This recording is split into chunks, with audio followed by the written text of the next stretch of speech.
everyone. Welcome to Caffeinated Coaching. I am your host, Lori, and I am going to talk to Becky Croft today, also known as Coach Croft on Instagram. She is mainly a coach of middle life, perimenopausal, menopausal, and the whole masters athlete group. I'm excited to talk to her today as we're recording is the day before Thanksgiving, and she is an Indigenous runner as well. And so we're going to talk a little bit about that. Also, be sure to check out our other shows on the Everyday Athlete Podcast Network. Hi, how are you? I'm good. How are you? Good. So I think I did you some service there, I hope. You mainly coach, or are you focused on coaching masters athletes, perimenopausal, menopausal, and that group of people? Is that right? Yes. So I have a roster full of athletes of all kinds of ages and abilities, but my primary focus is on masters and menopausal. That is awesome. And you know what? That is great that we are recording today. We'll unpack that in a second, why I say that. That's great. But you all are also an Indigenous runner, an Indigenous woman. And I know that we're recording in November, the day before Thanksgiving. And so you probably have your own feelings about that. I try to be very respectful. Like, I'm from Washington State, which we tend to recognize that we are running on, native land. And we try to do that before races, and anything that we do kind of recognize that we know that this is not really our place. And so, tell the listeners maybe how you feel about that, if you're open to sharing. Oh, absolutely. So I actually really appreciate that you understand you're from Washington and you understand that area because I'm dual tribe. I'm Cherokee and I'm also Yakima, and they are up there in that Washington State area. So, yeah, Thanksgiving is something that, as I have decolonized myself some, that I've really struggled with more and more over the years, because it's more of a day of mourning for Indigenous peoples. And you'll hear them call it either Truthgiving or Thanks-taking, because we were taught in school that, the settlers came over here and they had a feast with the Indigenous peoples, and it was all, they were all besties. And there are some pieces of that there that are true in any story, obviously, but all of the history that we weren't taught after that happened is really something that Indigenous peoples try to speak to. And so it's really important for me to take some time and really reflect on our true history as a country, and separate myself from that just a little bit. And it's always something that I've kind of struggled with to some degree, and I never understood why. And the more that I spend time digging into my Indigenous roots, the more I understand why it's a struggle. I can understand that in this interesting political climate we find ourselves. So because I was from Washington, I've actually talked to other people who were raised in different states, and we were taught a lot of Native history. Yeah, of course, we got the, let's churn butter in a glass jar and we were all besties on Thanksgiving kind of talk. But we also learned a lot of, I think, like more Native history of, like, the types of houses that Native people, like houses, I guess you should kind of quote unquote, and just kind of more about their lives before we. And so I talked to other people who were raised around the country, and they were like, what? You were taught about that? And I was like, well, a lot of the town names are actually Native and they mean things. And we were taught even the meanings of, like, what the cities were named after and some of the history there. But I think it's important that we recognize, and now, like I mentioned, with the interesting political climate we find ourselves, I am Native German, I actually have a big, thick genealogical book of, like, I was raised by the migrants from my family here. And I feel a way about, like, the things that are happening right now kind of that are paralleling some of Germany's not so great history. And so I know this show is not necessarily about all of the history, but I did just want to recognize that you do talk a lot about that on social media, and I appreciate that. And I think that we need more spaces for Indigenous runners, and we need to recognize that more and more. So I just wanted to kind of bring that up, especially. I really appreciate that, because I don't see myself in the running industry a whole lot. And there are organizations that I either have relationships with or I am a part of that are trying to change that dynamic. I would love to be a part of that. And that's kind of what we do at Run Try Mag, is we are trying to represent all of the different groups that we don't necessarily see at start lines. Or for myself, I work in business, and so we don't necessarily see. We were talking about like running and endurance sports companies, entrepreneurs yesterday. We were talking about that, and there's only about like 8% that are Black, like I think 1% or 2% Hispanic. It's still primarily white owned businesses and entrepreneurships. And so that kind of makes me sad. And so I am doing my doctorate kind of on how we include more people into things. And so that gets me to kind of why it was also perfect that we did this discussion today, because you were one of my cheerleaders yesterday for posting something that I was kind of like, I don't really want to necessarily have this conversation with the world, but also I think it's important. And that was what do we feel like hitting mid 40s, being female or male? I think that, males go through their own set of, we have a whole separate podcast for male mental health. But when we as females, either like you had a hysterectomy early on, probably. I had one in my 30s.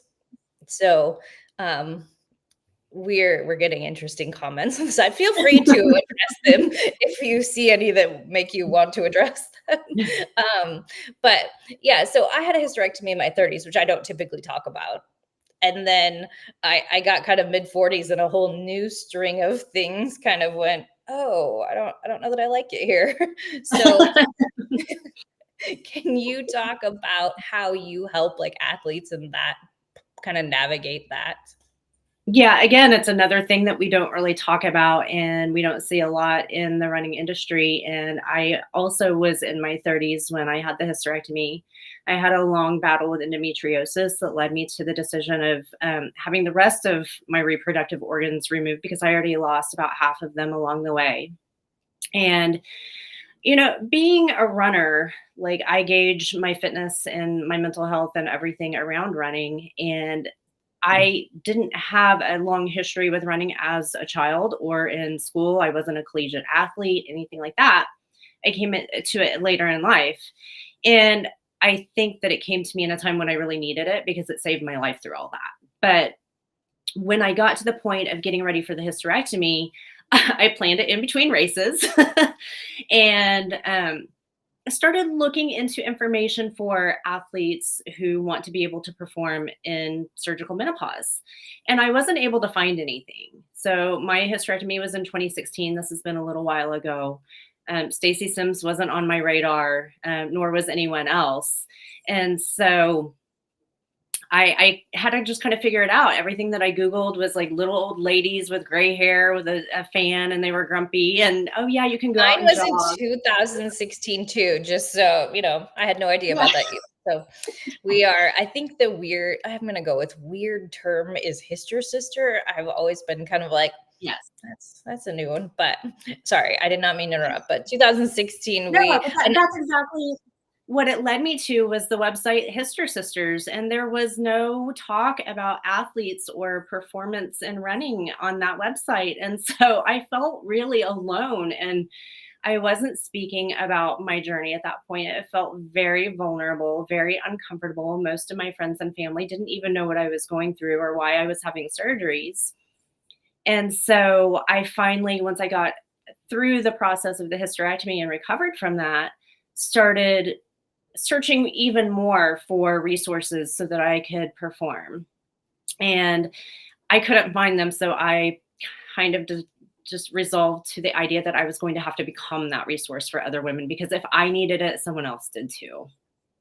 That is so true because I did the exact same thing and I planned mine kind of between races too. Like I knew I needed one. I had a different kind of way I came to it, but I knew I was in a lot of pain and I did not want to get pulled from I was on a training run and I did not want to get pulled from this half marathon that I was pretty sure I was going to PR. And so I ignored going to the doctor or the hospital, despite the fact I was like falling down in the street, like Oh crippled my over God. in pain, and doubled over, crippled over. Yeah, it felt really crippling at the moment.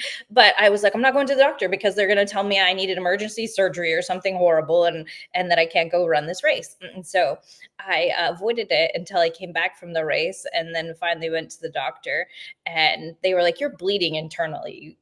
Did you Oh my not God. realize?" And I was like, oh, well, that's unfortunate. Can we do something about it now? So, yeah, I had surgery to fix that. It actually, mine turned out kind of worse than they planned and worse than a lot of other people's because they found when they went to do it, laparoscopically, that it was too complicated. I had too much scar tissue and stuff going on. And so they had to revert to an open, full abdominal hysterectomy. Oh So my it God. was even more like, I don't know if you want to say traumatizing. It was more recovery, that's for sure. But there was no one out there talking about it. And ironically, I didn't really mention that in the post I made yesterday, but that's exactly when I started that Instagram account because no one in my family really understood, and I wanted like a new place away from like my friends and family that I had to navigate this new life, I guess, like with running and everything. So that's how I ended up with the Instagram that I have now. There were no resources. So I'm so glad you have become a resource for women going through that. And just perimenopause, probably non surgically too. I'm sure you're working with people or just Oh, for naturally sure. coming into it. And what I explain to them whenever we talk is that I absolutely understand a good portion of what they're going through. I mean, we've not had the same experiences or the same symptoms, or we haven't arrived there the same way, but I've likely already been through a lot of the things that they've already been through. I joke and say that I was prematurely old. So I have all the old lady issues, but I've learned how to navigate them, or I have tools and resources and connections that can help them with them. And they don't have to suffer quite as much as like we did. Yeah. I don't think I stumbled on Stacey Sims until like 2019 and her, We're Not Just Small Men. And her books are good resources and her information, but it's also, yeah, you can't anticipate all the things that you are going through and will go through. So can you tell us like maybe one or two things that is different if you were coaching a younger athlete or someone not going through it versus a master's athlete in that situation? Yeah, so I tell them that old ways won't open new doors, and all of the things for the people who have been athletes from a young age, they can't get away with skipping strength or mobility anymore, or they can't just ignore those niggles for quite as long because they're going to become injuries. And to get out of that cycle of injury, you're going to have to change the way that you approach sport. And things that are more important now are nutrition, hydration, sleep, and those things can be really hard to navigate in, those master's ages or the menopausal stage, because our body with the drop of hormones changes the way that it handles all of those things. I find rest is much more necessary than it ever used to be. And is that because of the 3 a.m. wake ups? I swear that all middle. I was told by an OBGYN that that is part of it, the 3 a.m. wake ups. And I was like, man, I wish I had known that like a year or two ago. And so now, like Exactly. rest in general, like some days you just don't feel as motivated. I think it's harder to get as motivated. Do you find that? It really is. Loss of mojo is one of those things that's really hard to navigate. And it's something that I really struggled with at one point. Um, and I was already in the place where I was getting hormone replacement therapy, but we were still really trying to find that happy balance for me. And even though I'm a marathoner, I couldn't force myself to get out the door and go for like a 3-mile easy run, or, I used all of my tips and tricks to try to get out the door and they weren't working. So I went to the endocrinologist after I had heard some menopause podcasts and things, and we looked at my hormone levels, and come to find out my E2, which is one of the estrogens, was almost undetectable. It was really low. So that was the problem. It wasn't me. It wasn't my motivation, anything that I could overcome easily on my own. It was something that I needed a little bit of extra help with. And once we adjusted my hormone levels, I was just like, okay, I'm going to go do my run now. It's no big deal. So there's a little bit of a hybrid approach that you need to take with things. Sometimes maybe it is outside of your control. I think that's probably true. Especially the hormones just are outside of your control. And so I'm going to unpack this right now. I don't think there's anything wrong with using HRT. There are people who are like hormone replacement. You should eat right and exercise. Oh, okay, that's great. That's been a part of my life for a long time, but this is a different situation. That nothing's changing no matter how much I want to go exercise or I'm eating right. Like things just aren't exactly the same. So I think that it's one of those things that is taboo, hormone replacement, and people don't want to, like, they either want to be judgy about it or they don't want to say that they do it. And I don't think there's anything wrong with it. If it helps you, I think it's worth doing. I walked away from my post-op visits after my hysterectomy and was given absolutely zero information about hormone replacement, how to proceed, what to expect. And I had already had a really terrible experience with a doctor gaslighting me and literally laughing in my face and telling me that he couldn't put a uterus back in if he took it out. So he had already terrified me about what could happen if there was any endometriosis left in my body and I went on to hormones. Come to find out, there have been some really well-funded, terrible studies that people have clung onto the results from because they spent so much money on them, but they're inaccurate.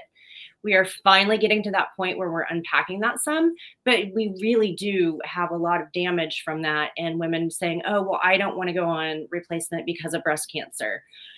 If hormones truly did fuel breast cancer in the way that they understand it, then all women would be dead. So they have to spend some more time and really unpack that research, understand who funded it, why they funded it, why they're holding on to the research, and learn more about hormone replacement from really great endocrinologists or doctors who spend every day with this. But I don't think that you're going to supplement your way out of menopause very easily. I think that there's no problem with taking hormones, especially for me, because I have no ovaries left. I have to have it. And I went 1.5 years without anything, and I felt like absolute garbage. And I knew that I couldn't continue to live the rest of my life like that. Yeah. That was kind of like I'm big on science. I've read all the studies and things and I was like, it doesn't cause breast cancer. It doesn't. I mean, if you have the genes for breast and ovarian cancer, that's a different issue. So, if you have a low risk of it in general, my understanding, I'm not a doctor or medical provider, but from reading the science, I am trained to read the science. And from that, I came to the conclusion that it's not going to be much of a risk with like breast cancer and stuff. Well, and the doctors who are speaking to this actually do explain that there can be a little bit of a higher risk if you're taking like the patch or oral estrogen, but if you're taking it like transvaginally, then no, there is no extra risk. And so for me, I actually carry the blood marker for deep vein thrombosis, which is a blood clotting disorder. My mom has it, and that's where I got the marker from. That was a risk that I was worried about. But again, the way that I take estrogen and testosterone, it doesn't raise my risks. I think that is great that you are a proponent for it, that you're coaching athletes that do it. Is there any kind of like mantra or any thought process that you work with athletes on if they're going through any hard situation. We don't have to stick to this topic particularly, but just any hard situation. Do you have a mantra or some sort of mindset that you help with? Yeah, I meet them where they are, first of all, and I coach them through grace. So if they come to me and they tell me that they don't want to explore HRT, or if they don't want to explore supplementation in any other way, if they are vegan, if they're vegetarian, whatever, I respect that. I don't necessarily hold the same beliefs, but I don't have to be able to coach them in the best way possible. But my go-to is probably progress over perfection with everything. So if they are having a day where, they haven't slept well and they're not feeling great and they just can't force themselves through a run, that's fine. One missed run is not going to make or break anything. So explain to me what's going on. I'm so sorry. I'll sympathize with you and empathize with you and give you whatever tools and resources you may need. And then we'll figure it out together. Either it was an off day, or if it continues to be an issue, then we adjust things. That is a great mindset to go with. I've been running for a long time, most of my life. I obviously have taken breaks here and there, college, a little after probably even, but perfect is the enemy of good is a big thing, and kind of progress over perfection, same thing. One run is not going to, cause the whole progression to stop. There's also the whole cutting it 5 or 10 minutes short. Yeah. Is not going to be the end of the world when it comes to training. So is there a distance that you like to coach best? It's funny because whenever I first started thinking about coaching and getting into it, I am I would say that my favorite distance is the half marathon, but I am a marathoner. I don't necessarily want to go super long, but I have attracted a lot of trail athletes and ultra runners, and they bring me so much joy. But I mean, so do my athletes who run 5Ks and they want to run them fast, or they want to feel strong. Or I think that running is so much more than races and paces and distances. For me, being Indigenous, it is connection to land, it is connection to community, to myself, and it's a moving meditation for me most times. So whatever it is for someone, if it's mental health, if it's just their happy place or their time away from all of the chaos of the world, then I'm happy to help them have as many happy miles as they want to have. That's awesome. For a long time, my favorite distance was the half marathon. And then I think kind of after the hysterectomy, I don't think that I've really raced a half since then, but I got into the longer distances more so. And I find that kind of works better for me personally. I find that I get like joint issues. I mean, I have a disorder for joints, but also I find that it felt like it got worse with like no hormone kind of thing, less hormones, no hormones. And so I find that going slower for longer fits me better. So I find it interesting that you get great joy from the, longer like trail athletes and things, because for myself, there's a different mindset between when I was trained, like racing halves and lower distances, shorter distances, and then how I feel on a trail. So is that a different, do you see in athletes, do you see a different kind of mindset between the trail and shorter distances? Yeah, I think in general that there is a stereotype that if you're a trail runner or like a super long distance runner, that like you're out there partying. And if you're road racing, then you're all about performance. And I think that both can be true in each case. I actually went to Colorado in September and did a 30K at elevation with a group of BIPOC athletes. I was there at a camp to speak on like running form and coaching and just general information. And we really did have the best time. I mean, I might have spent the last 6 miles cussing because I couldn't get off the mountain, but I tried to drop. It was 2 weeks before Chicago, and they wouldn't let me. So I was like, I guess I'm just going to walk this last 6 miles out. But they were That's how so we much do it. fun. You just walk that last part. Well, there was really a lot of bouldering because there were some lies told on the website about how buttery smooth the trails were. That tends to be a thing. Yeah, and that's what I tell Or my athletes all the time when they go out for a trail race. I'm like, "Well, I know this distance is a lie, so we're gonna really prepare you for this." I do that, like, this distance is a lie, and I Mhm. also do the, quite honestly, like, the trail is probably a lie, like, maybe 75% of it is buttery smooth, and then, yes, you're climbing over rough rocks and stuff, but my favorite is, like, the distance is a lie. So you signed up for a 30K, sorry you're going 35K, and it's not one of those, my Yeah, GPS measured it differently because of the tangents. It's just literally when so you do trail races, they're measured a little bit shorter or a little bit longer than they actually tend to be, just the distance of the trail. Because you can't say it's like, it's 28.5K. It's not, it's just easier to say it's 30K, or you can't say it's yeah. 32.7K. You're just going to say 30K. So Or if I have you a get lost and miss the markers, then yeah, you've gone longer than you intended to. I am always I have funny stories about trail races. One, in regarding the lost and the markers. I was not lost. However, I had run this race one other time, and it was at least it was a year prior. And at the time, I never found myself alone on the trail. Well, the second year, it felt like there were less people. But anyway, I found myself alone, like with a pack behind me, but the Mhm. pack in front of us had definitely gone way on to where you couldn't see or hear them anymore. But I got to this one point and I was like, I can't remember. I think we go up this way, but I can't remember. There's a trail over here. And one of the people behind me just kind of like, we kind of stopped. And I was like, do you know if we go this way or this way? And she was like, I was following you. No. I'm going to be the first person to tell everyone, do not follow me in a trail race. I did a 1 mile loop for 12 hours. And I would like to say that it was at, hour 11 when I went off trail. But I'm sorry to say it was like in the very beginning when I was fresh No. and I was on like lap 3 or something. And there was like, I just was like minding my own business, having a nice run. And all of a sudden I'm in a field off the trail, Oh, and no. this was like a one. So like I'd be the first person to tell you, do not follow me in a trail race.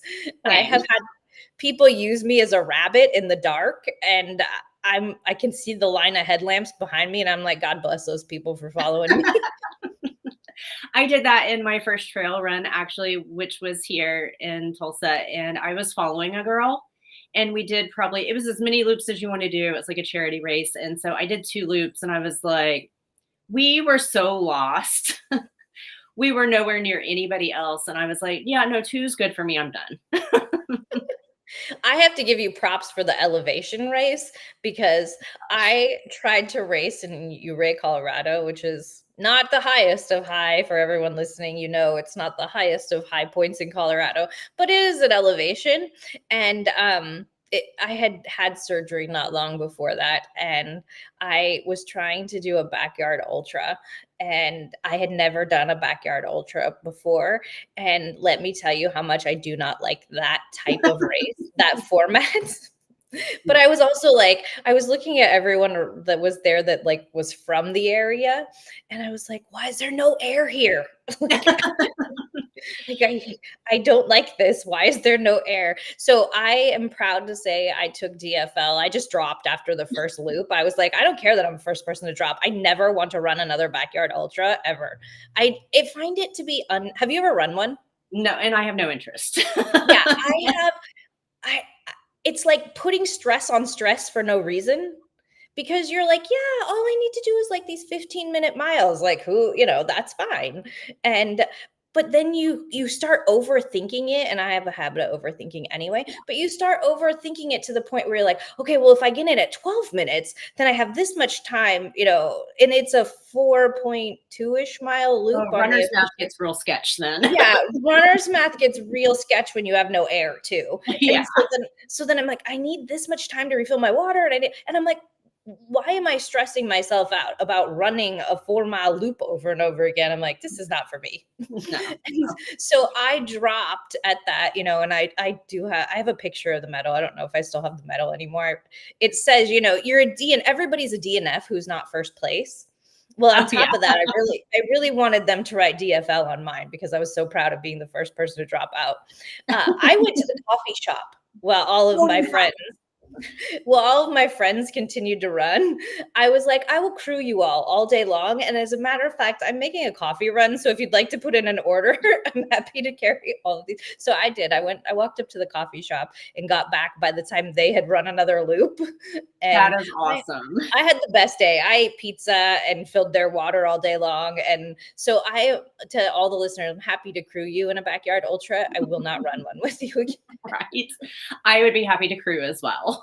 It's fun because you see them often, but yes, Jason, who's in the background producing, he loves backyard ultras. It's like his favorite thing to want to conquer. And so he's happy to be the runner if we would like to ever crew him. Yeah, we would be perfectly happy with that. Yeah, we would have a great day of just drinking coffee and eating pizza and filling water bottles. I would be there for the coffee for sure. I do have a picture of him. He likes to send people on runs for like really odd things while he's running these, as a matter Oh of my fact. gosh. That was part of the coffee run. He wanted coffee as well. So I brought him coffee. But the last backyard ultra he did, I was running a 50K at the time. And he talked somebody, I don't even know who it was, into going and getting him an Impossible Whopper and bringing Oh it my back. gosh. So there's a picture of him eating an Impossible Whopper, and across the years, between loops, he's saying it was so good in the background. And he talks people into going and getting him Impossible Whoppers and coffee, and I guess you just can't say no to his funny laugh and stuff. I But could see him doing that too. yeah, so just to anyone warning, if you are crewing him at any race, you're going to get a request for some weird food or coffee or something between loops. Yeah, so props to you for running 30K at elevation. I felt like there was no air there. And I grew up at 3,000-ish feet. So Yes, actually, I think Tulsa. so it wasn't like low elevation, but it's not Colorado elevation either. So Also, we're like 700 feet, maybe 780 something. really, So the 30K at Westline was we started at like 8,000 or so and climbed up to over 10. At mile 2, I was like, do I just lay down and die here? Do I go back? Like, what do I do? It can't be the whole race. And I did get into a groove where it was more comfortable, but I wasn't hydrating enough. And I was like, yeah, no, this is not that what I was was the ready. other thing I did not know about elevation was that you Mhm. dehydrate so much faster. Yeah. And I was just like, what is going on in this place? Like, so I am a crew member for anyone in Colorado. I am not a Colorado runner. At Yeah. least I learned maybe I very might valuable try. lessons from that. Yeah, I think I learned my lessons. We do have a question over here of what your Instagram is, which is coach.croft. Yes. So at coach.croft, if that's a legitimate question. We do get a lot of random. This time, we're looking for a rich white woman instead of 2 days ago when I did the call Oh with my God. Adria. uh, Well, we good were luck with told, that. we were told we were broke. That was we get some interesting comments, but I thought I'd address that. Her Instagram is at coach.croft. Both C's, Coach and Croft. Yes. I do love your Instagram handle. It's so easy, or handle or name or whatever we're calling them. It's so So funny because like people that I have created relationships with online, when they meet me, they still call me Coach Croft. They're like, it feels weird to call you Becky. I just know you as Coach Croft. and I'm I'm like, always like, is it Rebecca? Is it Becky? yeah, I go And by whenever Becky. and whenever I hear Becky, I do want to say Becky with the good hair, but I don't think that And has I have a lot she of has it. amazing hair, everyone. Like I'm very envious of the beautiful hair. That's the native genes for sure. Yes, and I do not have that long. As a matter of fact, I got it cut the other day. It was longer, but I would like roll over on it and stuff, which is I I do. don't I know. fight with it at night. No matter if it's up in like a ponytail or if it's down, I wake up 15 times a night probably to flip over and I have like Moving braid on it, my hair. right? Yes. Yeah. 'Cause I had even longer hair when I was younger, but it was just like moving it is such a. Do you sleep with it braided? No, I run with it braided. And maybe, I don't know, putting like a high pony with a braid would be more helpful. I don't know. It's just a lot to manage. That's how I had to do triathlons when I had longer hair, was like a ponytail braid, because Mhm. then you could kind of bun it up for the swim gap. And Yeah. then it was like, it would still keep it kind of like slicked back. Cause I don't know. I saw a woman running it was a 12K. It's a pretty, it's like a 30,000 person 12K, but she was running it with like hair, not quite as long as yours, but long hair and thick like yours, down. She was running with it down. And I No. was like, how? Why? I I don't forgot one of my support hair this. ties the other day, and I just had the low pony, and so it was a rat's nest because it wasn't braided, and that was after just like a 4-mile run. Yeah, that was me last Saturday. I was at the beach and it was windy and humid. And I, when I was done with like a 4 mile run, it was just like this like knotted mess of humidity and stuff, because I also have curly hair. I know it doesn't look like it, but I have curly hair. And so it turns into quite the mess. It's a wonderful thing. Yeah, I usually just scrunch mine up. It's like wavy or crazy, or it's braided, or it's in a ponytail. It's not often I take the time to dry it because it takes about 15 minutes. I imagine it must take a while to dry that much hair, but it is beautiful hair. Thank you. And I'm sure all of us are like, man, I want her hair. It's unfair. So you are Becky with the good hair. Yes. Yeah. One of my baristas at Starbucks used to call me that. And I was like, no, no, no, I'm not home wrecking That's anybody's home. exactly why I did not want to say it to you, because I'm not trying to imply she's a homewrecker by any means. I was like, that has kind of negative connotations a little It bit. does. Maybe you don't want to be Becky with the good hair. No. So is there anything else that you would like tell people to try, or like anything that you've done that you definitely, because we just had a whole conversation about like races at elevation and how crazy they are, but like what's your favorite thing that you think maybe like in running that you think everybody should try once? I think everyone should periodize their training. And that's what I'm doing right now. So I came off of 3 marathons this year. I had a goal race in February in Ventura, had a hard day. It did not turn out the way that I wanted it. And I was in the middle of the deload before I was offered an opportunity to go to Boston to represent Native Women Run. And so that one was impromptu, but it was 6 weeks after. And then I took a little bit of a deload and then went into Chicago. So I normally would be burned out after 2 marathons a year, but this year I somehow came out of it like, okay, what's my next marathon? And I was like, no, no, no, no, no, no, stop. Chill out. And so I'm in like 5K, 10K work right now for a little while so that I can build some more speed. I took a run day out. I added another strength day. So I'm actually lifting 4 days a week now instead of just two. And I think that there's a lot to be said for that because everybody just wants to go like further and further and further and further, or they want to chase marathon after marathon and they don't understand why they're not seeing progress or why they're always injured. So periodizing your training cycles in the same way that you periodize like your training weeks, like pulling back and doing 5K, 10K work, or even a half marathon if you're a marathoner. And this is what I told everybody at the camp. I was like, listen, you guys are running like 100 milers. So even a marathon for you is pulling back. Pull Yeah. back to a half or, something. You don't have to do the 5K. But after you've got a big goal race, take at least 2 weeks off and then go into some shorter distance work on speed, work on strength, work on those weaknesses that you're trying to ignore the rest of the time. I have a goal of 4 days a week of strength training when I'm running at long distances as well. So far, I get to about 2 or 3, but but so here's an interesting before I, let you run off. So you are an RRCA certified coach, correct? Well, Yes. I am a USCA certified ultra running coach.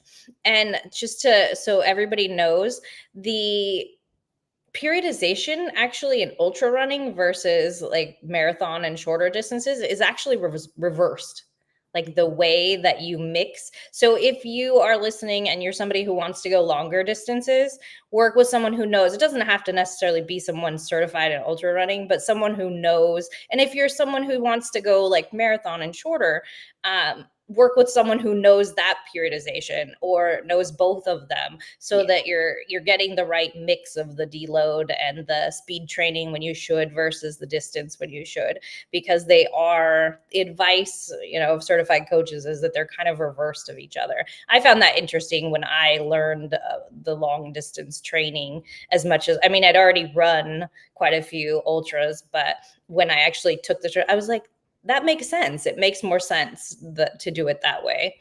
I have fights with people sometimes on threads about like why ultra athletes still need speed or why they still need strength. And I'm like, hey, they don't get to just like run low and slow forever. And the low and slow is actually low mileage. It's not like low effort. So, Yeah. I mean, they need it, but like you need that mix of different things in your training regardless. But yeah, there's a lot where of they different ways, go. yeah, where they go and a lot of different ways to mix it up.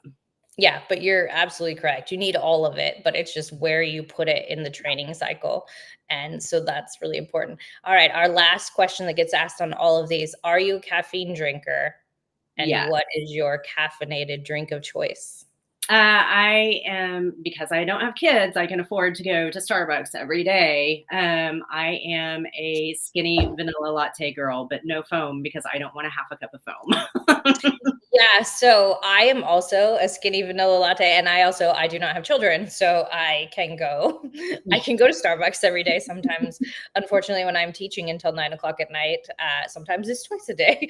And I try to do the first cups at home and then maybe Starbucks in the afternoon on those days. But I do the same drink, although lately I have been getting their sugar cookie with vanilla foam. And Oh, yeah. they put like this much foam on it, but I've been joking lately because I'll take the top off and like scrape out the foam. I'm like, I really just order this for the foam. So essentially, I'm drinking a puppuccino. Oh, nice. I'm like, Yeah, I just ordered your dog's drink. I do like the peppermint mochas. I'm not usually like a holiday drink girl. And when Jason was talking about like the holiday drinks and gingerbread and all of that, I was like, no, no, no, no, no. But the peppermint mocha, that's a different story. That's he's not much of a holiday drinker either. Once in a while he'll order one, but and I just like to say that I corrupted him. He was like this black coffee, thinks he's better than everybody. No, just kidding. That's my own opinion of people a lot of times who drink black coffee. They think that pinkies up is what he said. Pinkies up. But I corrupted him got him drinking like stuff that wasn't mostly black every single day of his life. So occasionally he will switch it up with a holiday drink, and I will out him. His holiday drink of choice is also the peppermint mocha. So well, that's good to know. you can actually, when he's like, no, black coffee, you can I'll be like, wait I a know. minute, tell the Yeah, truth. I know what you do when no one's looking.